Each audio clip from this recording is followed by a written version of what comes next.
দর্শক অনেকদিন থেকে একটা ব্যাপার খুবই আলোচিত হচ্ছিল। গত বছর শেখ হাসিনা সরকারের পতনের পর থেকে গত ১৩-১৪ মাসে সবথেকে বেশি আলোচনার যে ২ টা বিষয় ছিল, এক মামলাবাজি, মিথ্যা মামলা এবং মামলা দিয়ে ব্যবসা, আর এক হচ্ছে মব সন্ত্রাস। মামলা নিয়ে অনেক কথা হয়েছে এবং সেটা বাংলাদেশের বর্তমানে আইন উপদেষ্টা আসিফ নজরুল তিনি সেটা স্বীকারও করেছেন। মিথ্যা মামলাবাজি হচ্ছে, মামলা নিয়ে ব্যবসা হচ্ছে এবং এর সঙ্গে কারা জড়িত সেই ব্যাপারে নানা রকমের আলোচনা থাকলেও স্পেসিফিকভাবে সেই আলোচনাটা গণমাধ্যমে উঠে আসেনি। এবার স্পেসিফিকভাবে সেই আলোচনাটা গণমাধ্যমে উঠে আসলো, যেখানে ভয়াবহ চিত্র দেখা গেল। প্রথম আলো তাদের একটা বিশেষ রিপোর্টে যে চিত্র দেখাচ্ছে, সেই চিত্র যদি আমলে নেওয়া যায় তাহলে গত ১৪ মাসে মামলা নামক যে বাণিজ্য হয়েছে সারা দেশে, প্রথম আলো একটি জেলার ঘটনা তুলে এনে তার একটা দৃষ্টান্ত কিংবা তার একটা আনুপাতিক যে হিসাব সেটা মোটামুটি বোঝানোর চেষ্টা করলো। যে হিসাবটা যদি আপনি আমলে নেন, একটা জেলার হিসাবটাই যদি আপনি আমলে নেন, তাহলে বিস্ময়ে ফেটে পড়তে হবে আপনাকে এবং খুব সহজেই বুঝে যাবেন যে সারা দেশে বাকি ৬৩টা জেলাতেও কি হয়েছে, কি হচ্ছে গত ১৪ মাস জুড়ে। সেই আলোচনাই করব এই ভিডিওতে, থাকবেন পলিটিক্স টিভির নিয়মিত আয়োজনে।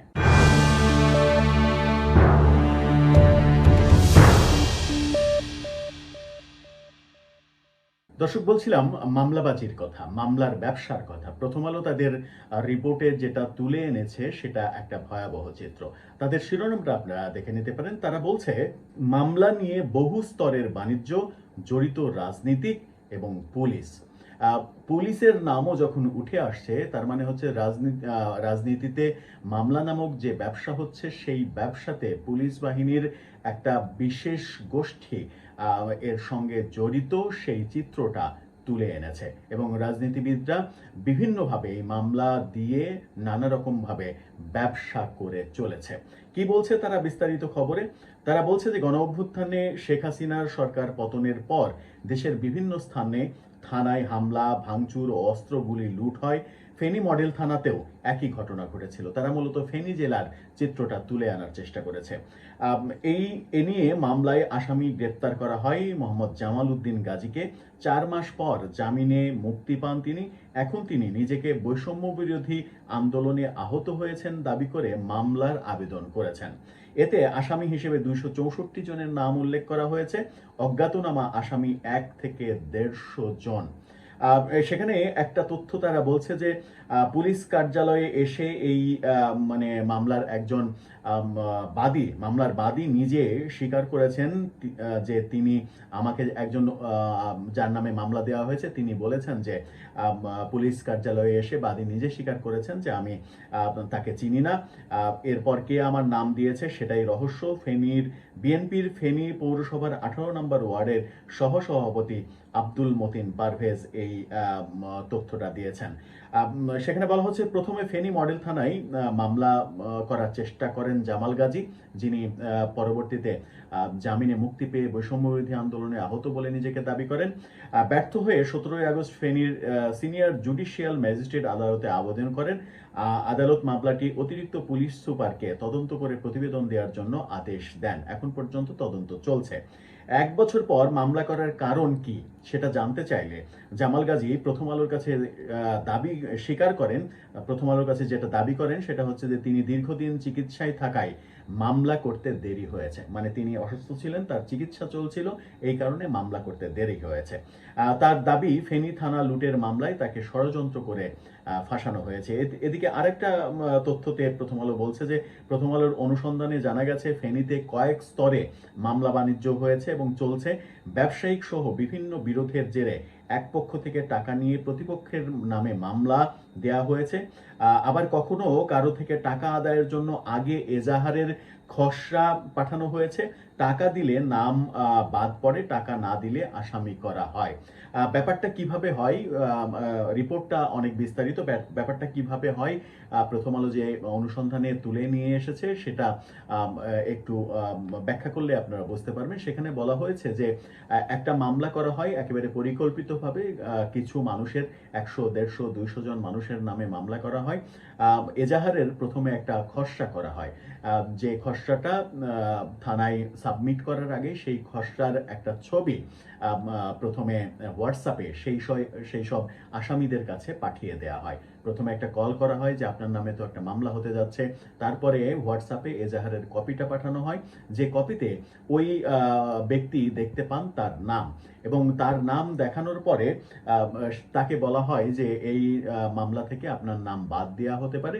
সেখানে এই বাদ দেওয়ার জন্য 50,000 থেকে 4-5 লাখ টাকা পর্যন্ত একজনের কাছ থেকে দাবি করা হয়, এবং সেই টাকা দিলে মামলায় নাম কেটে দেওয়া হয়, আর টাকা না দিলে তার নাম মামলায় থাকে। এই তথ্যটা প্রথম আলো তুলে নিয়ে এসেছে, এবং প্রথম আলো বলছে যে ফেনীর চিত্র এটা, কিন্তু প্রকৃত অর্থে এটাই গত 14 মাসে সারা দেশের চিত্র। হরেক রকম বাণিজ্য হচ্ছে এখানে। সেই ব্যাপারে প্রথম আলো বলছে যে ফেনীতে কয়েক স্তরে মামলা বাণিজ্য হয়েছে এবং চলছে। ব্যবসায়িক সহ বিভিন্ন বিরোধের জেরে এক পক্ষ থেকে টাকা নিয়ে প্রতিপক্ষের নামে মামলা দেওয়ার ঘটনা হয়েছে। এসব মামলাগুলোর ক্ষেত্রে দ্বিতীয় এবং তৃতীয় স্তরের বাণিজ্য চলছে। এজাহারভুক্ত আসামি না হলেও সন্দিগ্ধ হিসেবে অনেকে গ্রেপ্তার হন। এখানে একটা ইন্টারেস্টিং তথ্য বলছে যে এজাহারভুক্ত আসামি না, কিন্তু সন্দেহজনকভাবে অনেককে গ্রেপ্তার করা হয়। গ্রেপ্তার করে সুবিধা মতো যে কোনো একটা মামলায় তাকে ঢুকিয়ে দেওয়া হয়, এবং মামলায় ঢুকিয়ে দেওয়ার আগে তার কাছ থেকে টাকা চাওয়া হয়। টাকা যদি দেয় তাহলে মামলা দেওয়া হয় না, কিংবা অপেক্ষাকৃত দুর্বল মামলায় ভাসানো হয়। টাকা না দিলে তাকে একটা বড় হত্যা মামলায় জড়িয়ে দেওয়া হয়। এই তথ্য যেমন বলছে, তেমনি একজন ভুক্তভোগীর সরাসরি নাম দিয়ে সঙ্গত কারণে তার মানে নিরাপত্তা বিঘ্নিত হতে পারে, সেই কারণে আমরা নামটা প্রকাশ করছি না। তার নাম দিয়ে প্রথম আলো যেটা বলেছে যে সেই ভুক্তভোগী জানিয়েছেন, যেটা প্রকৃত ঘটনা সেটা হচ্ছে সারা দেশে কোনো মামলায় হয়তো 3 মাস 4 মাস পরে কেউ জামিন পেল, কিন্তু জামিন পাওয়ার পরে ওই ব্যক্তি জেল গেট দিয়ে যে বের হয়ে আসবেন, জেল গেটে তাকে পুনরায় আবার পুলিশ দিয়ে গ্রেপ্তার করানোর ঘটনা ঘটানো হয়, এবং পুনরায় অন্য একটি মামলায় তাকে ফাঁসিয়ে দেওয়া হয়। যেন জেল গেটে পরবর্তীতে অন্য কোনো মামলায় ফাঁসিয়ে দেওয়া না হয়, এই কারণে জামিনের আগে একটা বিশেষ কর্তৃপক্ষের সঙ্গে নেতা সহ পুলিশের একটা সিন্ডিকেট, সেই সিন্ডিকেটের সঙ্গে চুক্তি করতে হয়। সেই চুক্তিতে কখনো 1 লাখ, 2 লাখ, 5 লাখ টাকা পর্যন্ত দেওয়া হয়, যেন জেল গেটে তাকে পুনরায় গ্রেপ্তার করে অন্য মামলায় ফাঁসিয়ে দেয়া না হয়। এরকম নজির প্রথম আলো তার এই রিপোর্টে তুলে নিয়ে এসেছে।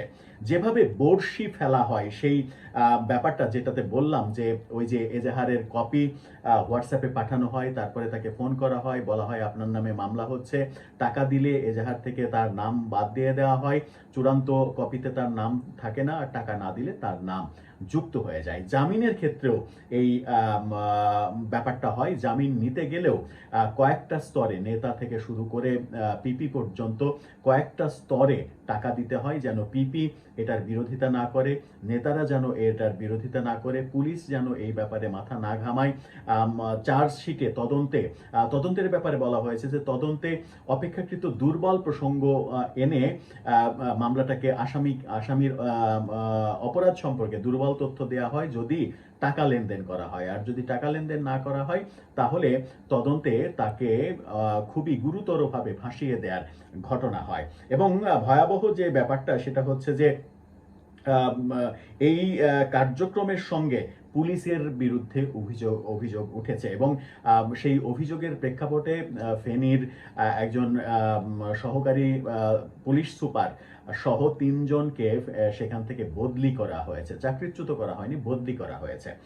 সেখানে বলা হচ্ছে যে কেউ জামিন পেলে কারা ফটকে গ্রেপ্তার বা নতুন মামলায় তাকে ফাঁসিয়ে দেয়া, সেই ব্যাপারে কারাগারের কর্মকর্তা, পুলিশ কর্মকর্তা, রাজনৈতিক দলের নেতা, আদালতের আইনজীবী এবং তার সহকারীদের একটা চক্র কাজ করে। অর্থাৎ আদালতে কে জামিন পেল সেই তথ্যটা পুলিশের কাছে আসে, পুলিশের সেই তথ্যটা পুলিশ রাজনৈতিক নেতাদের কাছে দেয়, যেন একটা মব ক্রিয়েট করা হয় কারাফটকে, এবং সেই মব ক্রিয়েট করার মাধ্যমে তাকে আবার নতুন করে মামলায় ফাঁসানো হয়, পুলিশ যেয়ে তাকে গ্রেপ্তার করে। এই যে সার্কেলটাই বলা হচ্ছে যে ফেনী সদর সার্কেলের অতিরিক্ত অতিরিক্ত পুলিশ সুপার আরিফুল ইসলাম সিদ্দিকীর নাম বিশেষভাবে আলোচিত হয়েছে। তার সহযোগী হিসেবে ছাগলনাইয়া থানা ও সোনাগাজী থানার সদ্য বদলি হওয়া 2 ওসির নামও এসে গেছে। মামলাতে দেখা গেছে যে ফেনী শহরে মামলা, সেখানে ঢাকায় ব্যবসা করেন কিংবা চট্টগ্রামে ব্যবসা করেন কিংবা বিদেশে আছেন প্রবাসীদের তথ্যও বের করে নিয়ে এসেছে প্রথম আলো, যে প্রবাসী যারা আছেন টাকা কামাই করছেন প্রবাসে, দেশে এসেছেন বেড়াতে, তাকে ফাঁসিয়ে দেওয়া হচ্ছে এবং ফাঁসিয়ে দিয়ে তার কাছ থেকে টাকা নেওয়া হচ্ছে। এবং এই ফেনীর এই চিত্রটা তুলে নিয়ে এসে প্রথম আলো মূলত অনুসন্ধানে যেটা বের করে নিয়ে এসেছে সেটা হচ্ছে যে এই মামলার নিয়ন্ত্রণ রাজনীতিবিদদের হাতে রয়েছে। অর্থাৎ একটা বিশেষ শ্রেণীর রাজনীতিবিদ এই মিথ্যা মামলার ব্যবসাটা করছে, সেখানে সহযোগিতা করছে পুলিশ, কারাগারের কর্মকর্তা এবং আদালতের বিভিন্ন কর্মকর্তা কর্মচারীরা। পুরোটা মিলে একটা সিন্ডিকেট তৈরি হয়েছে এবং এই চিত্র সারা দেশের ক্ষেত্রেই প্রযোজ্য।